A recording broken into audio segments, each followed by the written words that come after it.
კაზინოს იდეა იცით რა არის? 99% კაზინოს მფლობელი იგებს ყველაფერს. 99%. 100 შეიძლება არ იყოს. მაგრამ რამდენი დებილი შედის იქ მოსაგებად? ვინმე გამდიდრებულა კაზინოდან რიგითი ადამიანი? და აიცირე და მაგრამ გაპრიყვებული ხო შედის რომ შევალდა მოვიგებ. როგორი ვინც მოაწყო ეგა იმაზეა გათვლილი რომ მე მოვიგო. შენ ასე ლაპარაკობ.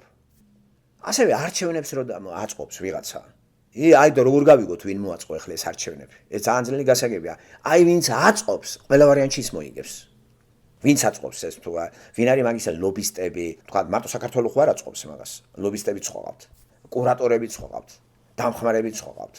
ზოგს დასავლეთიდან, ზოგს ჩრდილოეთიდან. აი ვისი ხელშეწყობით ხდება ეს? და ის გათვლილია ისე რომ ადამიანები ისევე მოატყუან როგორც კაზინოში შეგაგდებენ. მოტყუებული ხარ, შედიხარ იმ ოცნებით მოიგო და გამოდიხარ დაბოღმილი. მაგრამ დაბოღმილი რომ გამოდიხარ ისეთი იმით გამოგიშვეს რომ კიდე გინდა შეხვიდე რომ არ მოვიგებ, არ არის პრობლემა. იმდენად დებილი ხარ, ვერ ხვდები რომ შენ ვერასოდეს ვერ მოიგებ იქ. არ არის ეგ შენზე და ეს შენ ყოველთვის უნდა წააგო. და უკვე ლუდომანი ხდები. ასე არის არჩევნებიც. რატო გონიათ რომ არჩევნები ჩატარდება ობიექტურად? რომელ ქვეყანაში ტარდება ეგა? ვინა კაცო ვინ დათმობს პოსტებს, ვინ რანაირად? ასე გამოჭუკება, რა ვიცი, გამიგია ყველაფერი, მაგრამ ასეთი გამოჭუკებაც რა ვიცი, შემოკარგებო ხო? ასე რომ არჩევნები ესე დავარ, უფრო სწორია, ვაი და უი. ვაი ჯობია თუ უი, რას მეტყვით,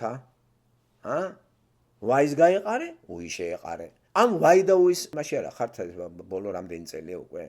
ვაი და ეს არჩევნები ახლა რაც ტარდება. თან ვინა? ადრე იყვნენ პრემიერ-მინისტრები, პროკურორები, ახლა ისევ რიგში ჩადგნენ და მოდიან ახალი იმეებით. და როგორი ეცი დაბოღმილი ტიპები, როგორ არის განაწილება, ეცი ვინ ვიზია დაბოღმილი, ვიზაც ხარ დაბოღმილი, იმას გაიქეცი და გადამოხვედი აქ და ოქიდან თითებს უჩვენებ. აი ესე გადადი გადმოდი, აი ბოღმა ქვეყნის არჩევნები კიდე ცხოვრებას როგორ ააშენებს კარგსა. ბოღმიანიერი და რელიგიურად გამოთაყვანებული და მისტიური, წარმართული და სატანური.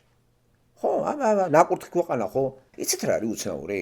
რომ მოიგებთ რაღაცა და თელი საქართველოს დარვიხართ, გიჟებივთ. წაგებაზე რატო არ არის ანალიზი?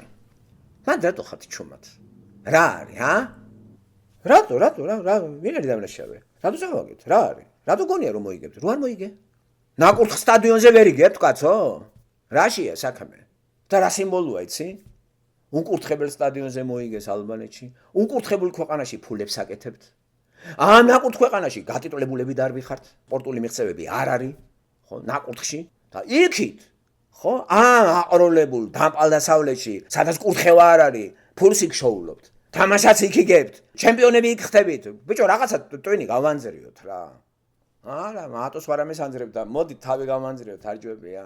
გენიტალიების განძრებას და ანანისტებით რო გააფსეთ სამღვდელოება. იმიტომ ვართ მაგ დღეში.